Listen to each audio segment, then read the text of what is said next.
Morning everybody. हमारा chapter चल रहा है एरीन तथा एरोमेटिक था।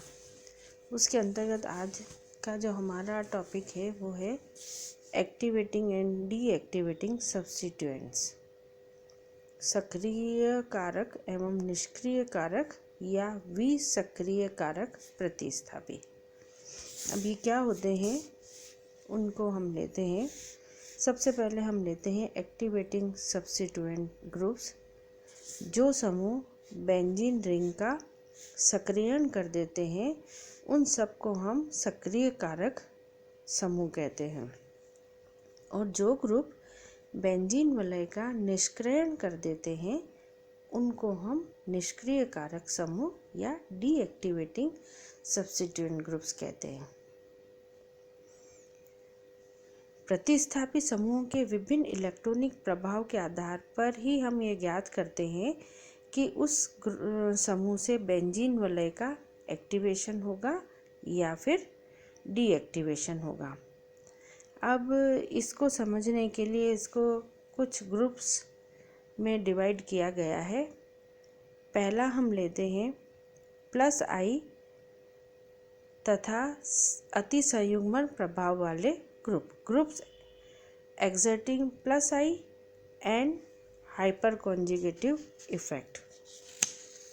तो सबसे पहला हम इससे इसके सक्रिय कारक और निष्क्रिय कारक होंगे ग्रुप, उनको समझाते हैं कि एल्किल समूह का बेंजीन वलय पर +I प्रभाव पड़ता है, और इसके साथ साथ यदि एल्किल ग्रुप समूह में कोई अल्फा H परमाणु उपस्थित हो तो उसका हाइपर कॉन्जुगेशन प्रभाव भी पड़ेगा, और दोनों प्रभाव एक ही दिशा में कार्य करते हैं।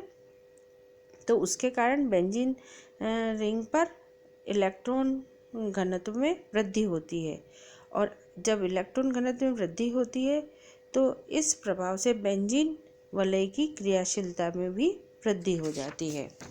या हम ये भी कह सकते हैं कि बेंजीन रिंग का एक्टिवेशन हो जाता है। इसलिए ऐसे ग्रुप को एक्टिवेटिंग सब्स्टिट्यूएंट ग्रुप्स कहते हैं। ये वाले जो ग्रुप होते हैं ये हमेशा ऑर्थो और पैरा निर्देशकारी समूह ही होते हैं, और यदि एल्किल समूह का केवल +I प्रभाव पड़ रहा हो तो वो बेंजीन रिंग को एक्टिवेट तो कर देता है, लेकिन यदि +I प्रभाव के साथ साथ हाइपर कॉन्जुगेशन इफेक्ट भी हो रहा हो तो बेंजीन रिंग की क्रियाशीलता और ज़्यादा बढ़ जाती है, और इसी के कारण हम ये कहते हैं टोलुइन की रिएक्टिविटी टर्शियरी ब्यूटिल बेंजीन से ज़्यादा होती है। तो टोलुइन और टर्शियरी ब्यूटिल बेंजीन की रिएक्टिविटी को अगर हम समझाते हैं तो इसको हम इसके +I इफ़ेक्ट और साथ में हाइपर कॉन्जुगेशन से दोनों के इफ़ेक्ट से ही समझाते हैं, क्योंकि टोलुइन के अंदर ये +I इफ़ेक्ट और साथ में हाइपर कॉन्जुगेशन होता है। इस कारण से तो टोलुइन इसलिए ज़्यादा रिएक्टिव होती है। दूसरा हम लेते हैं इसके अंदर, वो है -I प्रभाव वाले समूह। यदि कोई बेंजीन रिंग के अंदर कोई ऐसा ग्रुप जुड़ा हुआ हो जिसका -I प्रभाव पड़ता हो तो वो बेंजीन रिंग में इलेक्ट्रॉन घनत्व को कम कर देता है, और जब बेंजीन रिंग के अंदर इलेक्ट्रॉन घनत्व को कम कर देता है तो उससे बेंजीन रिंग इलेक्ट्रॉन डेफिशिएंट हो जाती है, और इलेक्ट्रॉन डेफिशिएंट हो जाने के कारण उसके प्रति इलेक्ट्रोफाइल का आकर्षण कम हो जाता है और उसकी रिएक्टिविटी भी कम हो जाती है। ऐसे जो ग्रुप होते हैं -I इफेक्ट वाले वो सब निष्क्रिय कारक समूह कहलाते हैं। इसके लिए अगर हम एग्जाम्पल लेते हैं तो वो आ जाता है CCl3 ग्रुप जो है वो बहुत ज़्यादा -I प्रभाव डालने वाला होता है, इसलिए इलेक्ट्रोफिलिक सब्स्टिट्यूशन रिएक्शन के प्रति इनकी क्रियाशीलता कम हो जाती है, और ऐसे जो ग्रुप हैं वो सारे के सारे मेटा निर्देशकारी होते हैं। इसके बाद जो हम लेते हैं वो आता है -I व -M प्रभाव वाले समूह। जिन ऐसे कोई ग्रुप जो -I और -M इफेक्ट वाले होते हैं, तो ऐसे समूह में इंडक्टिव इफेक्ट और मेसोमेरी प्रभाव दोनों ही ऋणात्मक होते हैं, क्योंकि हमने कौन से लिए हैं, -I प्रभाव डालने वाले और -M प्रभाव डालने वाले। तो ये दोनों ही ऋणात्मक प्रभाव डालने वाले हैं, इसलिए ये दोनों ही प्रभाव मिलकर बेंजीन के इलेक्ट्रॉन घनत्व को कम करने वाले होंगे। इस कारण से ये जो समूह हैं ये सब मेटा डायरेक्टिव तथा तीव्र निष्क्रिय कारक होते हैं। इसका जो एग्जाम्पल हम लेते हैं वो है नाइट्रो ग्रुप। इसी तरीके से जो हम नेक्स्ट लेते हैं वो है -I और +M प्रभाव वाले। इससे पहले हमने कौन से लिए थे, दोनों ही ऋणात्मक वाले, -I और -M वाले। अब इस नेक्स्ट जो ये ले रहे हैं वो है -I और +M वाले। कई इंडक्टिव इफेक्ट तो ऋणात्मक हो पर मेसोमेरिक इफेक्ट जो है वो धनात्मक होता है। तो -I और +M वाले, तो प्रेरण प्रभाव तथा मेसोमेरी प्रभाव दोनों एक दूसरे के अब विपरीत हो गए। एक हो गया माइनस और दूसरा हो गया प्लस, ये दोनों एक दूसरे की विपरीत दिशा में कार्य कर रहे हैं। तो ये समूह प्रेरण प्रभाव के कारण इलेक्ट्रॉन को अपनी ओर आकर्षित करते हैं, और मेसोमेरी इफेक्ट क्योंकि यहाँ पर +M है इसलिए उसके कारण इसके इलेक्ट्रॉन युग्म बेंजीन रिंग में अनुनाद करते हैं। इस कारण से +M प्रभाव के कारण तो बेंजीन रिंग में इलेक्ट्रॉन घनत्व की वृद्धि होती है, जबकि -I प्रभाव के कारण बेंजीन रिंग में इलेक्ट्रॉन घनत्व की कमी हो जाती है। और इस कारण से दोनों प्रभाव एक दूसरे को पे हावी हो जा रहते हैं। इस बात पर बेंजीन वलय का कुछ इलेक्ट्रॉन घनत्व निर्भर करता है, और ये समूह दो प्रकार के होते हैं। तो हम इसके अंदर ले लेते हैं, एक पहले के अंदर का -I effect is greater than +M प्रभाव। तो उस अवस्था में तो -I प्रभाव की तुलना में +M तुलना में अधिक तीव्र है। इस कारण से कुल मिलाकर बेंजीन वलय इलेक्ट्रॉन न्यून हो जाती है। इसके एग्जाम्पल में आता है हेलोबेंजीनों में हेलोजन एटम की अत्यधिक विद्युत ऋणता के कारण इसका बेंजीन वलय पर तीव्र -I प्रभाव पड़ता है, और दूसरी ओर इसके एकाकी इलेक्ट्रॉन युग्म बेंजीन रिंग के कॉन्जुगेशन में होने के कारण बेंजीन वलय में +M प्रभाव डालते हैं। तो ये फर्स्ट एग्जाम्पल हमने लिया -I effect is greater than +M से। दूसरे के अंदर हम लेते हैं जो -I इफेक्ट है वो M से कम हो, तो उस कंडीशन में बेंजीन वलय में इलेक्ट्रॉन घनत्व की वृद्धि होती है और उसकी इलेक्ट्रोफाइल के प्रति क्रियाशीलता बढ़ जाती है। इसके लिए हम एग्जाम्पल लेते हैं फेनोलिक समूह में ऑक्सीजन परमाणु की अधिक विद्युत ऋणता के कारण बेंजीन वलय पर -I प्रभाव पड़ता है, जबकि ऑक्सीजन परमाणु पर एकाकी इलेक्ट्रॉन युग्म बेंजीन वलय के संयुग्म में है। इस कारण से +M प्रभाव पड़ता है। तो ये जो एग्जाम्पल है वो यहाँ पर जो -I है वो +M से कम का उदाहरण है। इस तरीके से ये एक सारणी दी गई है और एक टेबल के अंदर ये बताया गया है कि जो विभिन्न ग्रुप है उनका इलेक्ट्रॉनिक प्रभाव कैसा होता है और वो कौन से डायरेक्टिव होते हैं।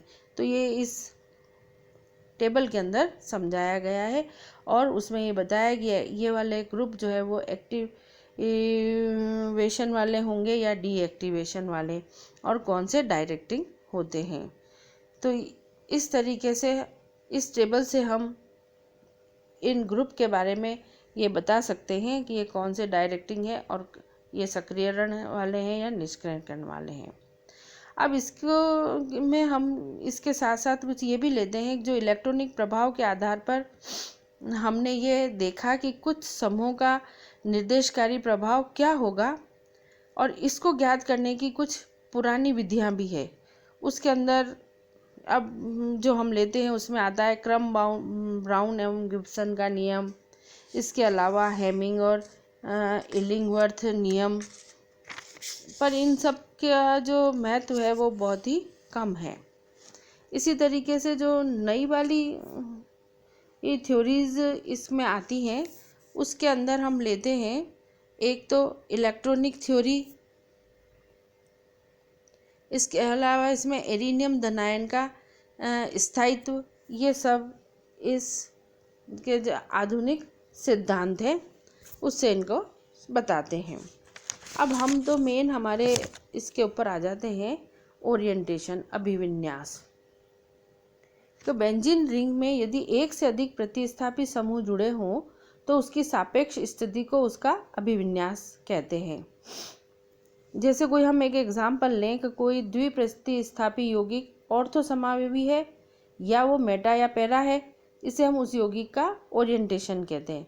किसी समावयवी के अभिविन्यास को ज्ञात करने की कई सारी विधियाँ हैं कि जो ओरिएंटेशन है कि उसके जो द्विप्रतिस्थापी है उसमें जो दूसरा वाला ग्रुप जुड़ा हुआ होता है उसकी स्थिति कौन सी होती है, इसको हम अभिविन्यास कहते हैं और इसको ज्ञात करने की कई सारी विधियाँ होती है। उसमें पहली विधि है कॉर्नर की निरपेक्ष विधि। इस विधि के हिसाब से द्विप्रतिस्थापी यौगिक में एक और प्रतिस्थापी समूह प्रवेशित कराया जाता है और इस प्रक्रिया में ऑर्थो यौगिक 2, मेटा यौगिक 3 व पैरा यौगिक केवल एक त्रिप्रतिस्थापी उत्पन्न बनाता है। ये कॉर्नर की निरपेक्ष विधि है। इसी तरीके से अगर हम दूसरी विधि लें वो है इसकी आपेक्षिक विधि। इसके अंदर अज्ञात यौगिक का अभिविन्यास ज्ञात करना है तो उसके ज्ञात अभिविन्यास वाले यौगिक से उसको प्राप्त किया जाता है। तो किसी ज्ञात अभिविन्यास वाले यौगिक में उसको पहले चेंज किया जाता है। इसी तरीके से तीसरी जो मेथड है वो है केमिकल रिएक्शन। क्या कुछ यौगिकों का अभिविन्यास उसकी रासायनिक अभिक्रियाओं द्वारा ज्ञात किया जाता है। क्या कुछ रिएक्शन ऐसी होती है जो केवल ऑर्थो डेरिवेटिव से ही संपन्न होती है, कुछ मेटा से, कुछ पैरा से। तो इस केमिकल रिएक्शंस के द्वारा भी ये अभिविन्यास ज्ञात किए जा सकते हैं।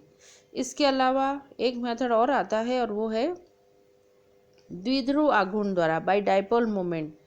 इसमें ये देखा जाता है कि उनके डाइपोल मोमेंट क्या हैं। जैसे जो पैरा डेरिवेटिव है उन सब के डाइपोल मोमेंट 0 होते हैं। तो इसमें ये देख के कि डाइपोल मोमेंट की वैल्यू क्या है उससे हम बता देते हैं कि इसमें ये मेटा होगा, पैरा होगा या ऑर्थो होगा, क्योंकि तीनों समावयवी के द्विध्रुव आघूर्ण का मान जो है ऑर्थो, मेटा और पैरा का वो घटते हुए क्रम में होता है, इसलिए पैरा का 0 आता है। तो उससे हम ये बता देते हैं कि ये कौन सा डेरिवेटिव होगा। इसी तरीके से इसकी जो लास्ट मेथड है वो है IR स्पेक्ट्रोस्कोपी से।